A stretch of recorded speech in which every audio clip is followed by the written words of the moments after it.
Ladies and gentlemen, welcome to Snyder's Inc. And we got a Mr. Ballen reaction. And this one is House of Secrets, the Burari deaths, beyond the Netflix documentary. I don't know what this is about. However, I have been informed, because it did pop up, that this is does involve self-harm and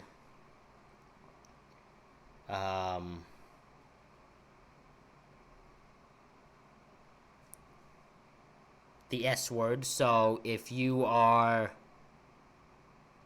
dealing with that and you are from Canada, because it's only for Canada, because that's where I am, call this number. There's numbers to always call. There's people out there who want to help you. So if you're dealing with that stuff, let somebody know.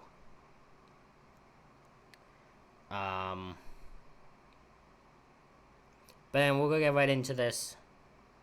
Hit the like button, hit the subscribe button, comment what you think down below. Are you guys ready? Let's go.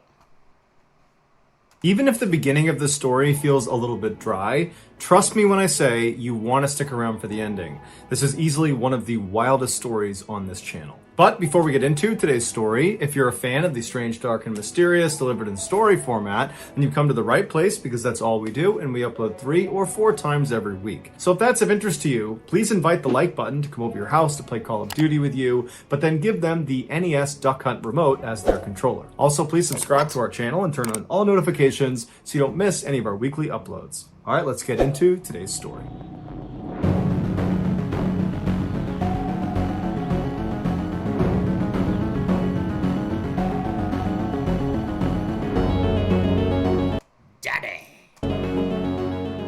The Chundawats were a big, tight-knit, middle-class family who lived in a cramped city in northern Delhi, India. For generations, their family had been farmers living and working out in the desert, but in 1989, their beloved patriarch, Bhopal Singh, decided it was time for a change. That year, he sold all of his farmlands and then used the money from that sale to move with his wife and his youngest son to the city. And over the next couple of decades, one by one, the rest of Bhopal's children and their families followed him out there to the city and moved in with him. By 2007, there were 12 Chundawats all living under one roof.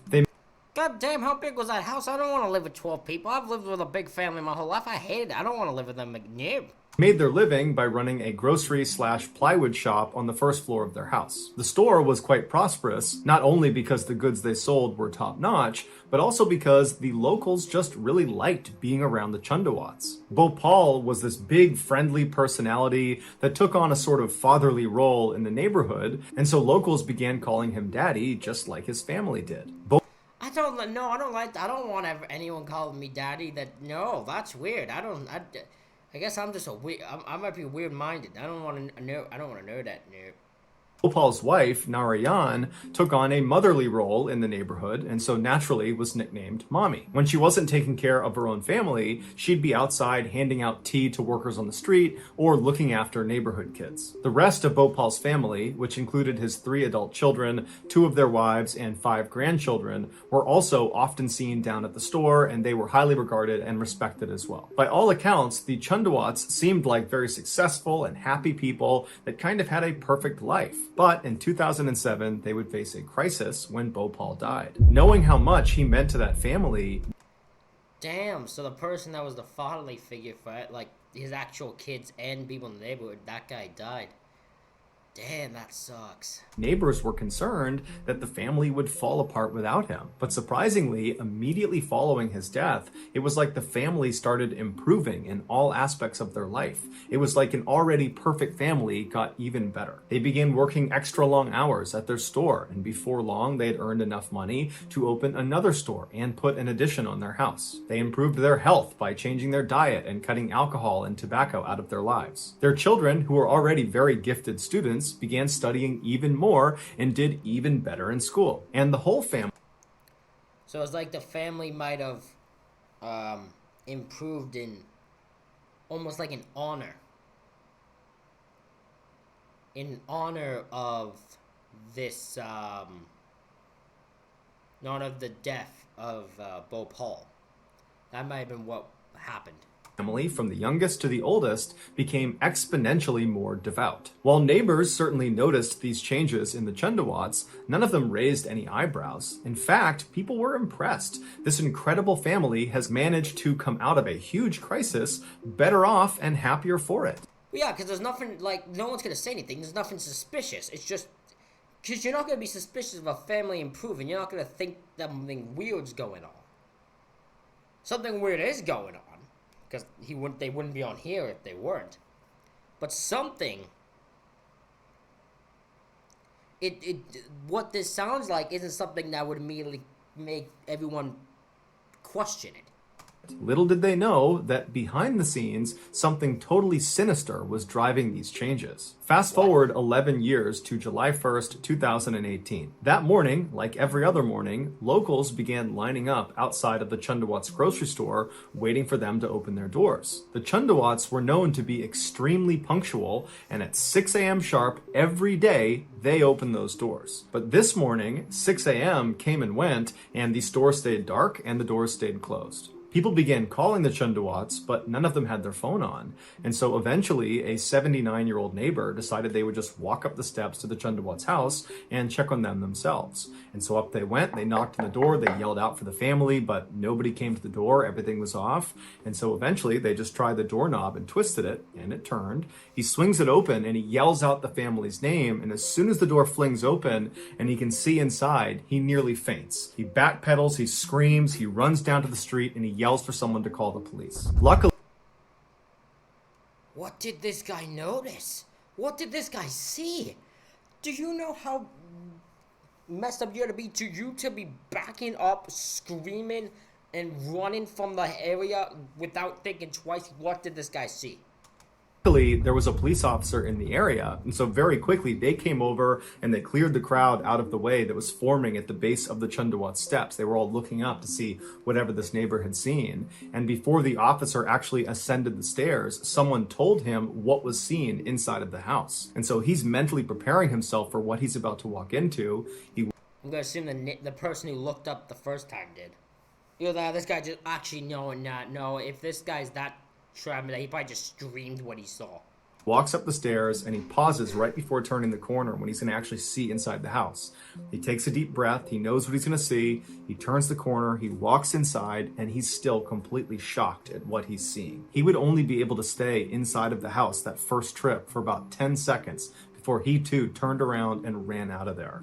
He would say it was just too much. It was one of the worst things he had ever seen, and that he hopes he never has to see anything like that ever again in his What did he see? career. Eventually, the police would go back inside the Chundawat's house, and after looking around, they would find 11 hidden diaries. And in these diaries would be the full, awful story of what happened to that family. In the first few days following Bhopal's death in 2007, the family called a priest to lead them in a prayer honoring their lost loved one. And during this prayer, Lalit, who was Bhopal's youngest son, at the time he was in his 30s, he began chanting. And as soon as he did, the rest of his family stopped what they were doing and just stared at him. They couldn't believe what they were hearing. A few years earlier, Lalit had been in this horrible accident where plywood had fallen off of a shelf and hit him in the head, nearly killing him. He survived the ordeal, but the damage to his head left him unable to speak.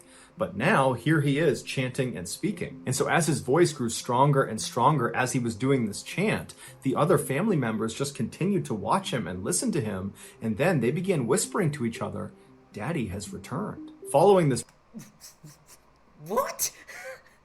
Hold on. So this guy, who hasn't been able to speak, starts speaking in a chant, in a prayer, like almost a prayer for his loved one, caused him to finally speak, and is like he might have been always able to, but he just needed the right moment, and he just chose that moment.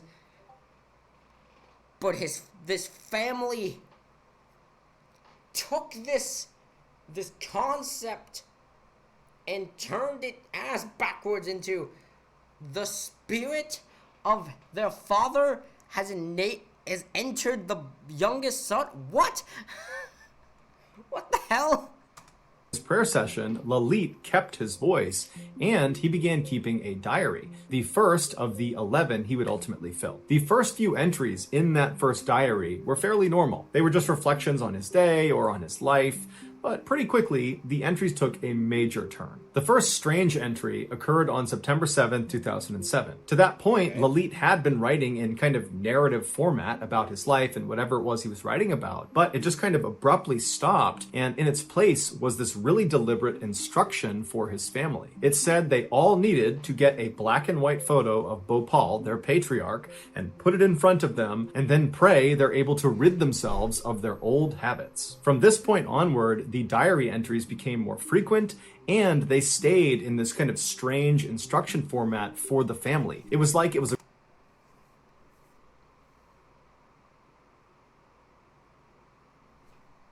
I'm gonna wait. Hold on. growing list of rules for the family to follow. And the tone of these instructions that Lalit is writing out in this diary became more and more aggressive and punitive and hectoring. It was like the family was being punished. But the family appeared to obey all of these instructions. And this was because Lalit told his family that Bhopal had come back from the dead, he had given Lalit his voice back, and he had spoken to Lalit and explained to him that the reason he was back is because he wanted to save his family's souls. Lalit explained that at night, What? What? This... What? This some bitch was able to convince his entire family that the Bhopal, the man who died, had come back, giving him his voice, and now is using him as like an instruction, giving him specific instructions on what to do. What? To save their family. So, I know. Okay, here's what I feel will happen. This family, very religious. I'm pretty sure that, I don't remember if that was made clear, but I have a feeling of it. And if they are very religious, here's what I bet happened. I bet Lalit, the youngest son, could always speak, but chose not to speak. Actually, no, there's two different possibilities. Either he chose not to speak, he could always speak, and he chose not to speak and wait for the right moment so he could get power over his family. Or, what also might have happened is he got his voice back in that prayer, and when he saw his family's reaction, and then whispering that daddy's home, daddy's back, it clicked in his brain, I can use this. And he took advantage of that situation to get them to follow his orders and pretty much make him the head guy in charge.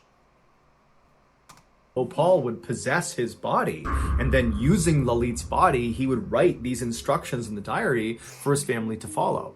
This is ridiculously stupid. Come on, what?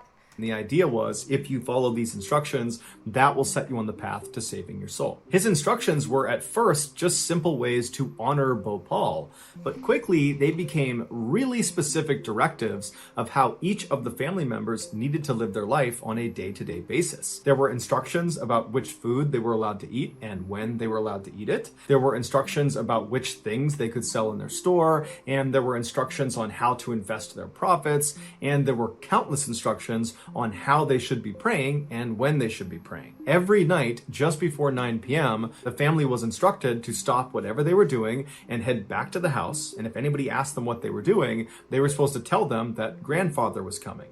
And so they would all convene in a room inside of their house and they would wait. And then at some point, Lalit would walk into the room, he would sit down in front, and then right at 9 p.m., he would become possessed by Bhopal, and then Bhopal would lead a 15 to 30 minute long prayer. Eventually, What the is wrong? This is ridiculous. How did this work?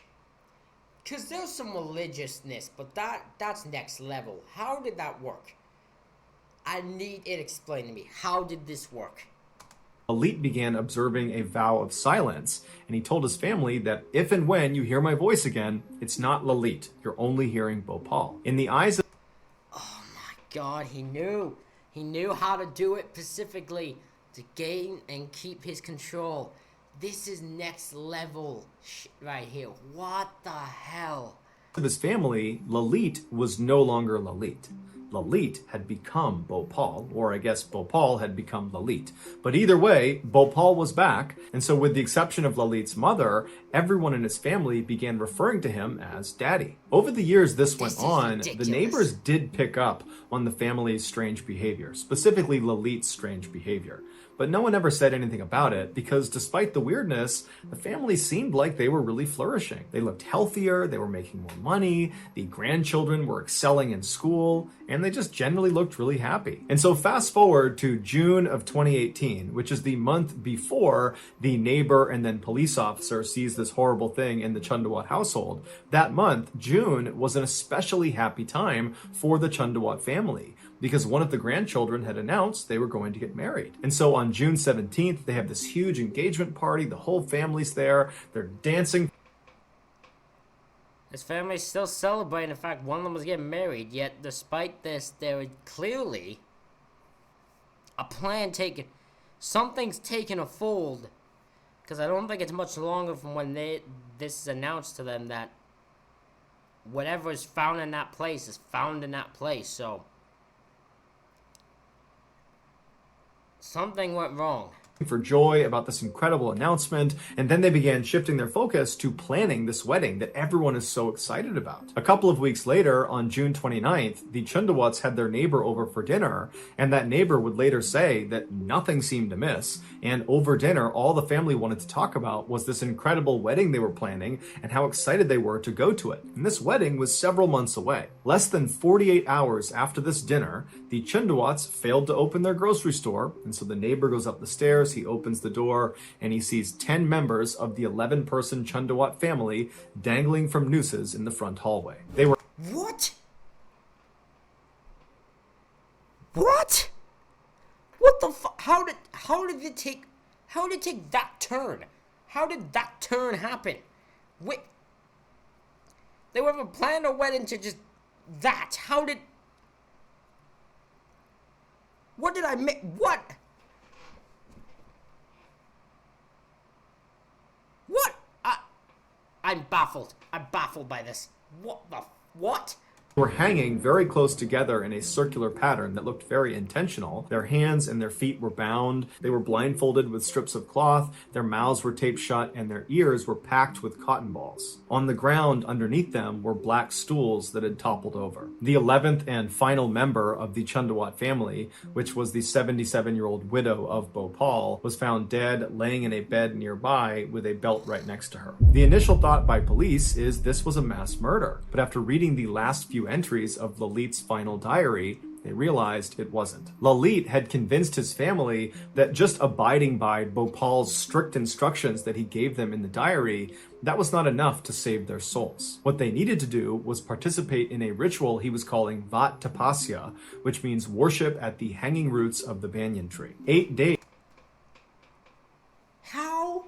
These people are intelligent people. How did he get this?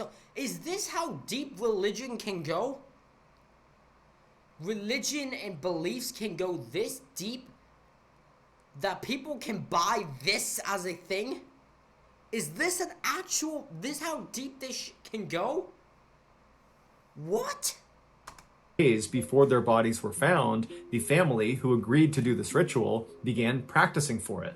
And every night they'd work on binding their hands and their feet and then unbinding themselves. And they would tie nooses and put it around their neck and they would tighten them. And then they'd loosen them and take them off. And they'd do it to each other until they were very good at doing all of those things. The day before their bodies were found, the family performed what's called a hawan, which is a ceremony of burnt offerings.